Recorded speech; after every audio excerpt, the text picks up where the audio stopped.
Defection సంబంధించి legislative ట్రిబ్యునల్లో speaker ముందు జరుగుతున్నటువంటి ఒక వాదోపవాదాలకు సంబంధించిన అంశము. రెండోదేమో మొన్ననే ఈ మధ్య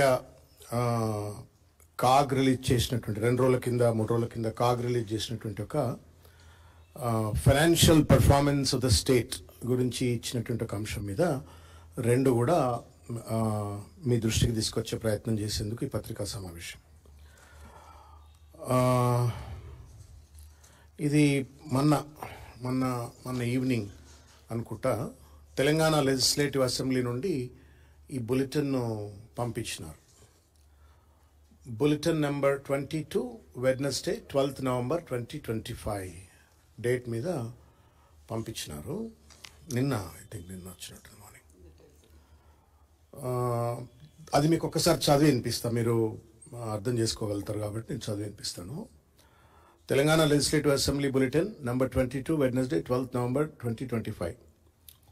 In view of the disqualification petitions being taken up for hearing by the Honorable Speaker and Chairman, Tribunal under 10th Schedule of the Constitution of India, while tribunal proceedings are going on in the premises of Telangana Legislature buildings, as directed by the competent authority,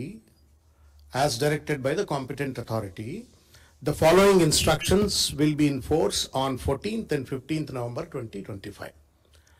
First instruction enti ante, visitors are not allowed within the premises of legislature buildings without valid prior permission. 14-15 ఏం permission లేకపోతే ఏ visitor కూడా రాకూడదు. Okay. 2, media personnel are not permitted to enter into the premises of the legislature building. ఆడేదో దొంగలు దేశాలు పంచుకుంటున్నట్టుగా, media వాళ్ళకి తెలిస్తే ప్రజలందరికీ తెలుస్తుంది అన్నట్టుగా మీడియా వాళ్ళని కూడా లోపలికి రావద్దు అని చెప్పని second instruction. Third instruction, press briefings are not allowed in the media points and also in the premises of legislature buildings. మళ్ళీ ఇక్కడ దొంగలు దేశాలు పంచుకున్నట్టు అదేదో సీక్రెట్ దేశ భద్రతకు సంబంధించినటువంటి ఒక ప్రొసీడింగ్స్ ఏదో జరుగుతున్నట్టుగా ప్రెస్ బ్రీఫింగ్స్ వద్దన్నారు. దానికి తోడుగా ex-MLCs, ex-MLAs and ex-MPs will not be permitted within the premises of legislature buildings. మాజీ శాసనసభ్యులు కానీ మాజీ ఎంపీలు కానీ ఎమ్మెల్సీలు ఎవరు రావద్దట, ఎంట్రీ కావద్దట, అసలు లెజిస్లేచర్ ప్రిమైసెస్కే రావద్దట. Sitting MLAs, the MLCs and MLAs are permitted up to their respective legislature party officers only. వాళ్ళ లెజిస్లేచర్ ఆఫీస్ దగ్గరికి రావాలి తప్ప ఇంకా ఎక్కడికి కూడా స్పీకర్ ఆఫీస్కో లేకపోతే సెక్రటరీ ఆఫీస్కో రావద్దు అని చెప్పని అంటాడు. 6th ఏంటంటే, the members and their advocates, members అంటే petitioners and respondents, and their advocates appearing before the Honorable Tribunal under 10th Schedule of the Constitution of India are requested not to carry mobile phones into the court hall, and anyone found indulging in recording of the proceedings, taking photos and videos with their phones, the gadgets will be confiscated and the concerned advocates will not be allowed to appear in the proceedings. అంటే అడ్వకేట్లు కానీ petitioners కానీ ఫోన్లు పట్టుకోపోకూడదు లోపలికి. ఫోన్లు ఒకవేళ పట్టుకోపోయినట్టయితే confiscate చేస్తాం, record చేసినా ఫోటోలు తీసినా కానీ కాన్ఫిస్కేట్ చేస్తామని చెప్పని నరసింహాచార్యులు గారు సెక్రటరీ టు స్టేట్ లెజిస్లేచర్ తర్వాత అన్ని రాజకీయ పార్టీలకు వాళ్ళకి కాపీ పంపినారు. ఇది పూర్తిగా కూడా ఒక నియంతృత్వ ధోరణితో, అరాచకమైనటువంటి ఒక మనస్తత్వంతో, రాజ్యాంగ నిబంధనలు ఉల్లంఘిస్తూ ఇవాళ ఈ లెటర్ రాసినట్టుగా భావించవలసి వస్తుంది. మెడకాయ మీద తలకాయ ఉన్న వాళ్ళు ఎవరు కూడా, anybody who believes in democracy, anybody who believes in constitution, anybody who understands that there must be a transparency in the execution of the justice, న్యాయాన్ని ఇచ్చేటువంటి యొక్క ప్రొసీడింగ్స్లలో తప్పనిసరిగా పారదర్శకత ఉండాలా అని రాజ్యాంగ నిబంధనల పైన నమ్మకం ఉన్న వాళ్ళు ఎవరు కూడా ఇటువంటి యొక్క నోటీసులు ఇవ్వరు. గతంలో కూడా ఇట్లా చేసినారు. Somewhere I think it missed out of my sight. And ఇప్పుడు చూస్తే బాధ కలిగించే అంశం ఏంటంటే, సుప్రీంకోర్ట్ ఆఫ్ ఇండియా మొబైల్ లోపలికి పట్టుకొని పోవచ్చు మీరు, ఎక్సెప్టింగ్ పిటిషనర్స్ కానీ రెస్పాండెంట్స్ కానీ అడ్వకేట్లు కానీ మొబైల్ లోపల తీసుకుపోవచ్చు. లైవ్ టెలికాస్ట్, కాన్స్టిట్యూషనల్ బెంచ్ 5 బెంచ్లు అడ్వకేట్ జడ్జిలు కూర్చునేటువంటి ఒక కాన్స్టిట్యూషనల్ బెంచ్ కూడా మొత్తం లైవ్ టెలికాస్ట్ ఉంటుంది. All high courts live telecast, all legal tribunals live telecast. ఇక్కడ కూర్చొని మనము చెన్నైలో ఉన్నటువంటి ఒక ఎన్సిఎల్టీకి మనము వాళ్లకు మనం అడ్వకేట్లు ఇక్కడి నుంచి ఆర్గ్యూ చేయొచ్చు. అంటే దాంతో పాటుగా ఏ అడ్వకేట్ అయినా వాచ్ చేయొచ్చు. ఇప్పుడు మనం కూడా సుప్రీంకోర్టు యాప్ను డౌన్లోడ్ చేసుకొని మనం కనుక కొట్టి చూసినట్టయితే మొత్తం ప్రతి కోర్టులో జరిగేటువంటి ఒక ప్రొసీడింగ్ అంతా కూడా మనం చూసేటువంటి ఒక వెసులుబాటు కల్పిస్తుంది. ఎందుకు? న్యాయం ఇవ్వడమే కాదు, న్యాయం పారదర్శకతగా ఇవ్వాలా, ప్రజలకు అర్థమయ్యేటువంటి ఒక రీతిలో న్యాయం చెప్పాలా అనేటువంటి ఒక ధర్మసూత్రాలతో అన్ని కోర్టుల్లో అన్ని ట్రిబ్యునళ్లలో ఒక లైవ్ టెలికాస్ట్ ఉంటుంది. ఎవరైనా ఎప్పుడైనా చూసుకునేటువంటి ఒక అవకాశం ఉంటుంది. అందుకే మనం పోతే వెనుక గ్యాలరీ ఉంటుంది హైకోర్టులో, పోయి కూర్చోవచ్చు. అక్కడ మనం అడ్వకేట్ వేసి నల్లకోట వేసుకుంటే ఎవడైనా సరే ముందు కూర్చోవచ్చు. మరి ఏం సీక్రెట్ ప్రొసీడింగ్స్ ఉన్నాయి స్పీకర్ గారి ముందు? ఈ ఎమ్మెల్యే, ఇంకొకటి, నేను ఓటర్ని, ఖైరతాబాద్ ఓటర్ని ఫర్ ఎగ్జాంపుల్, దానం నాగేందర్, నేను ఆయన కోటేసిన 2023 ఎన్నికల్లో నేను ఆయన కోటేసిన. నేను ఓటేసిన దానికి భిన్నంగా ఆయన పార్టీని మారిపోయినాడు. మారిపోయిన తర్వాత ఆయన పైన, ఆ పార్టీ మారిన తీరు పైన స్పీకర్ ముందు న్యాయ విచారణ జరుగుతుంటే ఒక ఓటర్గా నేనెందుకు చూడొద్దు? సిటిజన్కి ఎందుకు రైట్ లేదు? నువ్వు అడ్వకేట్లు ఉండొద్దు అంటున్నావు, ఓటరు ఉండొద్దు అంటున్నావు, సిటిజన్స్ ఉండొద్దు అంటున్నావు, కనీసం లైవ్ టెలికాస్ట్ ఉండొద్దు అంటున్నావు. ఇదేమన్నా గూడు పుట్టానా? ఇదేమన్నా ఎవరిని ప్రొటెక్ట్ చేయాలని చెప్పని ప్రభుత్వం వివరిస్తా ఉన్నది? ఎవరిని ఆదేశాల మేరకు స్పీకర్ గారు ఇటువంటి పనికిరాని ఆర్డర్ ఇచ్చినారు? స్పీకర్ గారు అంటే మాకు గౌరవం, but I don't think he's working according to his conscience. ఆయన రాజ్యాంగ ధర్మం ప్రకారంగా పనిచేస్తారు, రేవంత్ రెడ్డి గారి ధర్మం ప్రకారంగా పనిచేస్తున్నట్టుగా ఉంది. ఈ లేఖ ఎందుకు అడుగుతారు, క్రాస్ ఎగ్జామినేషన్ చేస్తారు. ఒట్టి అబద్ధాలు ఆడుతున్నారు, పచ్చ అబద్ధాలు ఆడుతున్నారు. వాళ్ళు పార్టీ మారినటువంటి వాళ్ళు పచ్చ అబద్ధాలు ఆడుతున్నారు. వాళ్ళని బట్టలు ఇప్పేస్తా ఉన్నారు అడ్వకేట్లు, మొత్తం నేకెడ్గా వాళ్ళని బట్టలు ఇప్పేస్తా ఉన్నారు. స్పీకర్ ముందు జరిగినటువంటి ఒక వాదోపవాదాల్లో నీళ్లు నములుతున్నారు, మా సమాధానం చెప్పలేకపోతున్నారు. పిటిషనర్స్ యొక్క అడ్వకేట్స్ మొత్తం బట్టలు చింపేస్తున్నారు. ఈ వ్యవహారం ప్రజలకు తెలియవద్దు అని చెప్పని, ఈ కుట్ర, ఈ కుతంత్రం, వాళ్ళు చేసినటువంటి ఒక మోసపూరితమైన పార్టీ మారిన వైఖరిని ఏ రకంగా నగ్నంగా ట్రిబ్యునల్ ముందు నిలబెడుతున్నారు అడ్వకేట్లు అనేటువంటి విషయం ప్రజలకు తెలిస్తే వాళ్ళ పరువు పోతుంది, పార్టీలో చేర్చుకున్నట్టుగా రేవంత్ రెడ్డి పరువు పోతుంది, నగ్న స్వరూపం బయట కనబడుతుంది అని చెప్పని ఇవాళ కుట్రపూరితంగా ఇటువంటి ఒక లేఖ ఇచ్చిండ్రు. ఇదేమన్నా నిజాం జమానా? ఇదేమన్నా నియంత జమానా? ఇదేమన్నా ఏమన్నా మనము ఇరాన్లో, ఇరాక్లో ఎక్కడన్నా ఉన్నామా? ఏమన్నా మనం? డెమోక్రసీ, ఇది temple of democracy is assembly. అది అక్కడ ఈ రకమైనటువంటి ఒక రీతిలో ఒక అడ్డమైనటువంటి ఒక సర్క్యులర్లు పట్టుకొచ్చి వాళ్ళ పారదర్శకత లేకుండా, this is against the constitutional principles of article 19(1)(a). Freedom of speech అంటే freedom of right to know కూడా, మనకు తెలుసుకోవాల్సిన హక్కు కూడా కల్పించింది ఆర్టికల్ 14(21). మొత్తం అన్ని కూడా పొందుపరుస్తూ నేను ఇవాళ ఈ పెద్ద మనిషికి, స్పీకర్ గారికి ఈ లేఖ రాయటమైంది. దయచేసి మీరు ఆ నియంతృత్వ ధోరణితో రాసినటువంటి ఒక బులెటిన్ను విత్డ్రా చేసి మీడియా వాళ్లకు, అడ్వకేట్లకు, ప్రజలకు, ఎవరైనా వచ్చి చూడగలిగే ఇంట్రెస్ట్ ఉన్నటువంటి వాళ్ళందరూ కూడా చూసేందుకు, ఈ బొంకుతూ దొంగ నాటకాలు ఆడుతున్నటువంటి ఒక పార్టీలు మారిన ఎమ్మెల్యేలు ఏ రకంగా అబద్ధాలు చెప్తారో వాళ్ళకు ఓటేసిన ప్రజలకు తెలియాలా. కాబట్టి దయచేసి ఆ బులెటిన్ విత్డ్రా చేసుకోవాలని చెప్పని కోరుతున్నాము. అదేవిధంగా లైవ్ స్ట్రీమింగ్ కు, అఫీషియల్ రికార్డింగ్ కు పర్మిషన్ ఇవ్వాలని చెప్పని కూడా కోరుకుంటూ దీని మినిట్స్ ను అన్నిటిని కూడా మొత్తం ప్రజల దృష్టికి తీసుకురావాలా. ఇది ప్రజాస్వామ్యాన్ని కాపాడేందుకు, రాజ్యాంగాన్ని కాపాడేందుకు.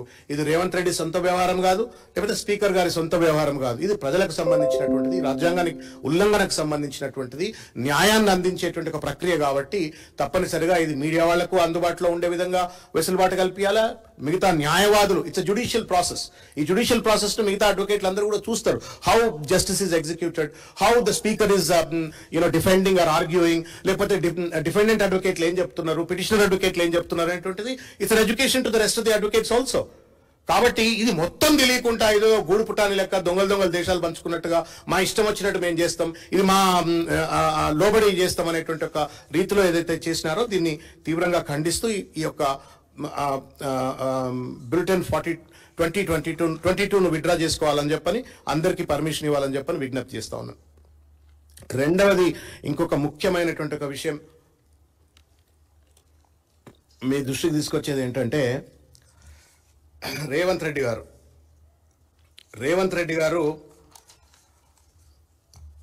ఇది రేవంత్ రెడ్డి గారి కథ. మొత్తం ఆర్థిక వ్యవస్థ కుదేలైపోయిందండి. కమాండ్ కంట్రోల్ సెంటర్లో కూర్చొని పొంకనాలు కొడతా ఉన్నాడు. అదే పరిపాలన అనుకుంటా ఉన్నాడు ఆయన. పొద్దున్న లేస్తే కమాండ్ కంట్రోల్ సెంటర్లో కూర్చొని పొంకనాలు కొడుతూ పరిపాలన పైన పట్టు లేకుండా కేవలం కమిషన్ల కోసం, అవినీతి కోసం అర్రులు రాస్తూ మొత్తం రాష్ట్ర ఆర్థిక వ్యవస్థను కుదేలు చేసి పడేస్తా ఉన్నాడు రేవంత్ రెడ్డి గారు. 10 సంవత్సరాల పరిపాలనలో కేసీఆర్ గారు ఎక్కడో అధోగతిలో ఉన్నటువంటి ఒక తెలంగాణ రాష్ట్రం 2014లో తలసరి ఆదాయంలో కానీ, జిఎస్డిపిలో కానీ, ప్యాడీ ప్రొడక్షన్లో కానీ, ఎలక్ట్రిసిటీ ప్రొడక్షన్లో కానీ, ఇంకా అనేక ఇండికేటర్స్లో ఒక అద్భుతమైనటువంటి ఒక రాష్ట్రంగా భారతదేశం గర్వపడేటువంటి ఒక రీతిలో తెలంగాణ రాష్ట్రాన్ని అభివృద్ధి చేసి రేవంత్ రెడ్డి చేతిలో పెడితే, పిచ్చోన్ చేతిలో రాయి లెక్క ఇవాళ ఈ పరిపాలన కొనసాగిస్తూ మొత్తం ఆర్థికంగా రాష్ట్ర స్థితిగతులను కుదేలు చేసినటువంటి ఒక పరిస్థితి. ఇది దాసోజు శ్రవణో, సతీష్ రెడ్డి గారో, లేకపోతే బీఆర్ఎస్ పార్టీ నాయకులుగా మేము చెప్తున్న మాట కాదు. సాక్షాత్తు కేంద్ర ప్రభుత్వ సంస్థ సిఏజీ చెప్పింది. ఏం చెప్పింది ఒక్కసారి నేను మీడియా ద్వారా ప్రజలందరికీ తెలియజేసే ఒక ప్రయత్నం చేస్తాను. మీరు కూడా దయచేసి, ఇవాళ మభ్య పెడతా ఉన్నాడు, పొద్దున్న లేస్తే బూతులు మాట్లాడుతూ ఉన్నాడు, పొద్దున్న లేస్తే అటెన్షన్ డిఫ్లెక్షన్ టెక్నిక్స్ తోటి ప్రజల యొక్క దృష్టిని మళ్లిస్తూ చిల్లర రాజకీయాల్లో మునిగి తేలుతున్న రేవంత్ రెడ్డి గారి దాష్టికాలని, ఆర్థిక అత్యాచారాలను దయచేసి ప్రజల దృష్టికి తీసుకెళ్లాలని చెప్పి నేను కోరుతా ఉన్నాను. We are in serious crisis. ఒకప్పుడు అద్భుతమైనటువంటి ఆర్థిక ప్రగతితో ముందుకెళ్లిన కేసీఆర్ గారి నేతృత్వంలో రాష్ట్రం ఇవాళ ఆర్థికంగా మొత్తం కూడా కుదేలైపోయింది, అధోగతి పాలైపోయింది. ఒక చిల్లర పరిపాలన అందిస్తా ఉండడానికి నిదర్శనం నేను మీకు దృష్టి తీసుకెళ్తా. Total revenue receipts 25-26 financial year కు పెట్టుకున్నటువంటి బడ్జెట్ ఎస్టిమేట్ ఎంత అంటే 2,29,770 కోట్ల రూపాయలు. This is what estimated budget estimate. 6 నెలల్లో ఎంత రావాలన్నా అంటే 2,30,000 అంటే 1,15,000 కోట్లు రెవెన్యూ రిసిప్ట్స్ రావాలా. వచ్చింది ఎంత అంటే 76,940 సెప్టెంబర్ వరకు 76,940 కోట్లు మాత్రమే. Which means that it is just around 33% మాత్రమే. ఎక్కడైతే 50% సెప్టెంబర్ వరకు రెవెన్యూ రిసిప్ట్స్ రియలైజ్ కావాలో అక్కడ కేవలం 33% రెవెన్యూ రిసిప్ట్స్ మాత్రమే రియలైజ్ అయినాయి. టాక్స్ రెవెన్యూ ఎంత పెట్టుకుంటూ చెప్తా మీకు నేను. 1,75,319 కోట్ల రూపాయల టాక్స్ రెవెన్యూ బడ్జెట్ ఎస్టిమేట్లు 25-26కు బడ్జెట్ లో బట్టి విక్రమార్క పెట్టుకుంటే, వీళ్ళంతా సాగదీసి మొత్తం అంత ఘనమైన పరిపాలన అందిస్తే వీళ్ళకి వచ్చింది కేవలం 71,836 కోట్లు మాత్రమే.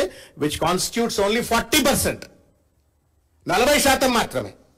జిఎస్టి 59,704 కోట్ల రూపాయలు పెట్టుకుంటే వీళ్ళు రియలైజ్ అయింది 25,000 కోట్ల రూపాయలు, విచ్ కాన్స్టిట్యూట్స్ 42%.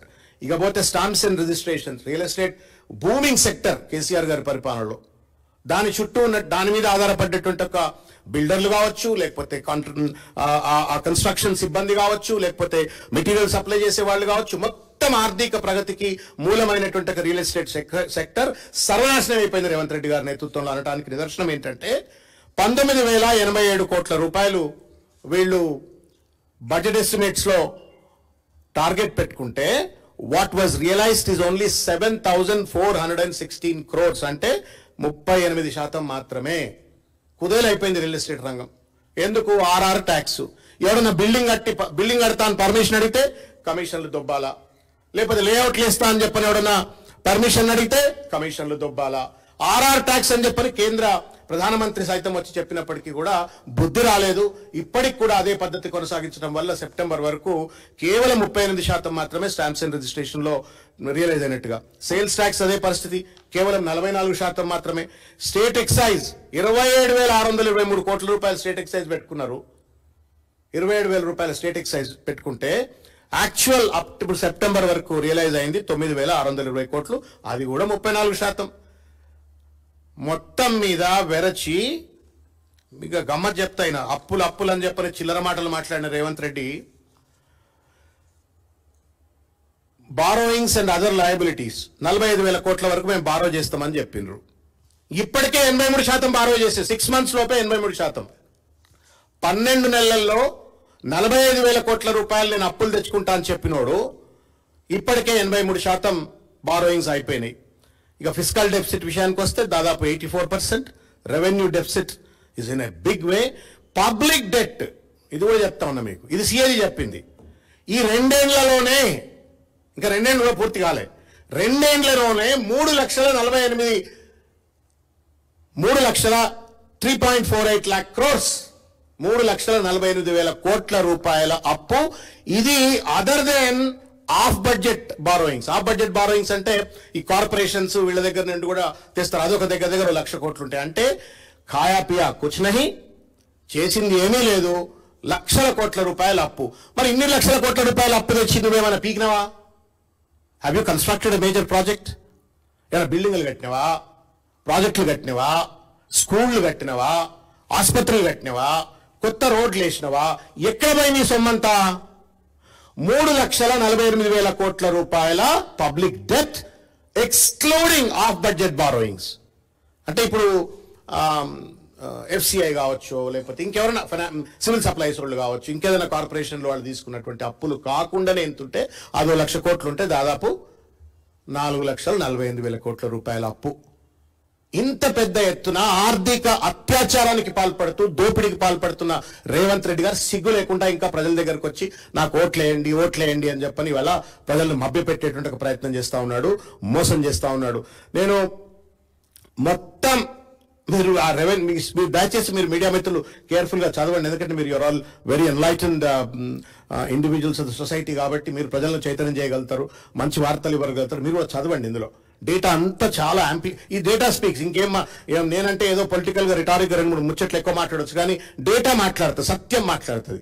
బట్టలు ఇప్పి రేవంత్ రెడ్డి గారిని నగ్నంగా నిలబెట్టేటువంటి ఒక ఇమ్మెచ్యూర్డ్, ఇన్కాంపిటెంట్, ఇన్ఎఫిషియంట్ ముఖ్యమంత్రి ఉంటే రాష్ట్రం ఎట్లా దివాలా తీస్తుంది?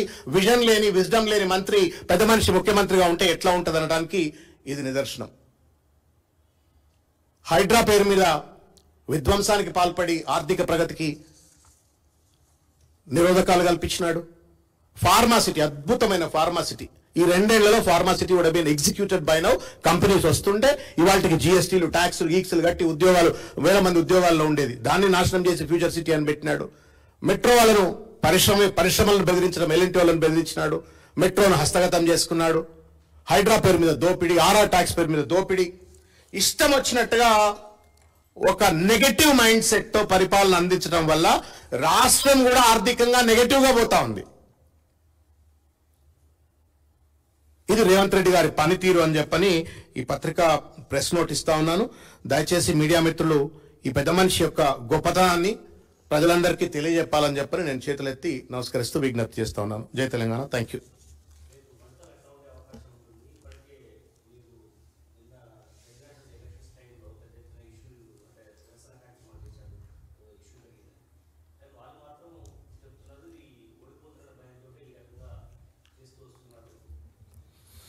సార్, ఒకటి మాత్రం వాస్తవం, నేను ప్రత్యేకంగా ఫీల్డ్లో నేను కూడా తిరిగిన కదా, తర్వాత రిపోర్ట్స్ తీసుకున్నాను కదా. ఇంత పెద్ద ఎత్తున నా లైఫ్లో బోగస్ ఓటింగ్ చూడలే. ఎప్పుడు చంద్రాయనగుట్టలో, చార్మినార్లో, యాకత్పురలో, ఓల్డ్ సిటీలో ఎప్పుడు అవుతుండే అని చెప్పని వాళ్ళ పార్టీకి చెందిన ఫిరోజ్ ఎప్పుడు అంటుండే. నాంపల్లికి చెందిన ఫిరోజ్ ఊకేడుస్తుండే, ఆయన బోగస్ ఓటింగ్ ఓరా మీరు హరారే అని చెప్పని అంటుండే. ఏమంటున్నాడో అనుకునేది నేను ప్రత్యక్షంగా చూసినబ్బా, అది ఎంత దుర్మార్గం, నేను ఆర్ఎస్ ప్రవీణ్ కుమార్ గారు ఇద్దరము బోగస్ ఓటింగ్ జరుగుతుంటే అడ్డుకోనికి పోయినాం మేము. ఎపెక్స్ స్కూల్ అని చెప్పని సమతా కాలనీలో ఉంటుంది. మా మీదకి దాడికి వచ్చిండ్రు. అరే మేమన్నారు, మేము వచ్చింది ఎందుకు రాబోయి, బోగస్ ఓటింగ్ అడ్డుకోవాలని చెప్పని వచ్చినాం మేము. పోలీసు వాళ్ళు కూడా వాళ్ళకి మద్దతు ఇచ్చేటువంటి ఒక పరిస్థితి. మేము అడిగాం పోలీసు వాళ్ళు, మీ డ్యూటీ మేము చేయడానికి వచ్చినామా, మీరు బోగస్ ఓటింగ్ ఆపుతలేరు కాబట్టి మేము వచ్చినామని చెప్పని. కాబట్టి ఇవి నగ్న సత్యాలు. అది వాళ్ళు కూడా గుండెమే చేయబెట్టుకుంటే ఎవరైతే మాట్లాడుతున్న వాళ్ళు వాళ్ళకు కూడా తెలుసు. They colluded with MIM. Karwan, Nampally, లేకపోతే మొత్తం పాత బస్తీ నుండి ముషిరాబాద్, సికింద్రాబాద్, ఎక్కడ వీలైతే అక్కడ వాళ్ళు ఖైరతాబాద్ నుండి పట్టుకొచ్చి, ఫస్ట్ ల్యాన్సర్ నుంచి పట్టుకొచ్చి ఓట్లు వేయించుకునే ప్రయత్నం చేసినారు. అయినప్పటికీ కూడా నేను ఇప్పటికి కూడా చెప్తున్నా, సత్యమేవ జయతే, ధర్మం గెలుస్తుంది. తప్పనిసరిగా కేసీఆర్ గారు, కేటీఆర్ గారు, బీఆర్ఎస్ పార్టీ ఈ ఎన్నికల్లో గెలుస్తారని నేను నమ్ముతున్నా. ఎంత పర్సెంటేజు అంటే నేను ఆస్ట్రాలజర్ గారు నేను చెప్పలేను, కానీ I'm still confident that we will win. వాళ్ళు చాలా ప్రయత్నాలు చేసిండ్రు. 2,500 రూపాయలు వంచిండ్రు, చీరలు వంచిండ్రు, కుక్కర్లు వంచిండ్రు, లేకపోతే గ్రైండర్లు వంచిండ్రు, రోడ్డు మీద ఆపి గూగుల్ పేలు చేసి మరీ వాళ్ళు డబ్బులు పంచిండ్రు. ఇన్ని చేసినప్పటికీ కూడా ఆఖరికి బోగస్ ఓటింగ్, రేవంత్ రెడ్డి గారికి ఓటర్ల మీద జెన్యూన్ ఓటర్ల మీద నమ్మకం పోయి బోగస్ ఓటర్ల మీద నమ్మకం పెంచుకున్నాడు. ఎందుకంటే ఆయనకు తెలుసు ఆయన గ్యారంటీలు ఫెయిల్యూరు, డిక్లరేషన్లు ఫెయిల్యూరు, ఫైనాన్షియల్ పర్ఫార్మెన్స్లో ఫెయిల్యూరు, మొత్తం ఒక అడ్డమైన పరిపాలన అందిస్తున్నాను తెలుసు, ప్రజలు విముఖంగా ఉన్నారని తెలుసు. కాబట్టి ₹1000 ఇవ్వాలా, ఓట్లు వేయించుకోవాలా, బోగస్ ఓట్లను నమ్మిండు. అయినప్పటికీ కూడా ధర్మం అంటూ ఒకటి ఉంటుంది, ఆ ధర్మం గెలుస్తుందని నేను భావిస్తున్నా. BRS will win in big way అని భావిస్తా ఉన్నా. ఏ సిగ్గు లేదండి వాళ్ళకు, అర్థం ఉండాలా. నేను కూడా కాంగ్రెస్లో ఉన్నా కదా, ఎన్ని బై ఎలక్షన్స్ గెలిచినామండి నేను కాంగ్రెస్లో ఉన్నప్పుడు? దుబ్బాకు ఓడిపోయినామా, హుజరాబాద్ ఓడిపోయినామా, మున్గోడు ఓడిపోయినామా, నారుసార్ ఓడిపోయినామా, ఏడాడు ఓడిపోలే చెప్పరాదు రే. ఉట్టిగానే సొల్లు మాటలు మాట్లాడగానే పేపర్లలో ఫ్రంట్ పేజీలు వస్తూ ఉన్నాయి, టీవీలలో వాళ్ళ యూట్యూబ్ ఛానల్ చూపెడతా ఉన్నాయి, నడిచిపోతా ఉంది వ్యవహారం. ట్రూత్ ఉంటుంది కదా. మున్గోడులో ఓడిపోయినా కానీ అధికారంలోకి వచ్చినావు కదా మరి. యూ లాస్ట్ ఇన్ మున్గోడులో నీ డిపాజిట్ దక్కలే నీకు. కృష్ణారెడ్డి రేవంత్ రెడ్డి బాగా దగ్గర మిత్రుడు, కోట్ల రూపాయలు ఖర్చు పెట్టిండు. తీసుకుపోయి మరీ ఆ పాల్వాయి శ్రవంతి గొంతు కోసి మరి ఆయనకు టికెట్ ఇచ్చిండు. ఇస్తే ఏమైంది మరి? ఓడిపోయిండు. ఓడిపోయిన తర్వాత ఏమైంది? మళ్ళీ అధికారంకి వచ్చింది కదా. కాబట్టి ఆయన కళ్ళెదురుగానే రాజకీయ పరిణామాలు తెలిసిన తర్వాత ఇంకా ఒకటిగానే కప్పిపెచ్చు. ఇది fact of the matter is this, he doesn't know how to govern. ఆయనకు పరిపాలన రాదు, పరిపాలనపై పట్టు లేదు, అసమర్థుడు, అపరిపక్వత అన్నీ ఉన్నాయి ఇంట్లో. దానికి తోడుగా అబద్ధాలు, బూతులు, అవినీతి గిన్ని ఉన్నాయి. ఇంకా కూడా ప్రజలు ఆయన ఆదరిస్తున్నారు అని ఆయన అనుకుంటే పిల్లి కళ్ళు మూసుకొని పాలు తాగినట్టు. Thank you.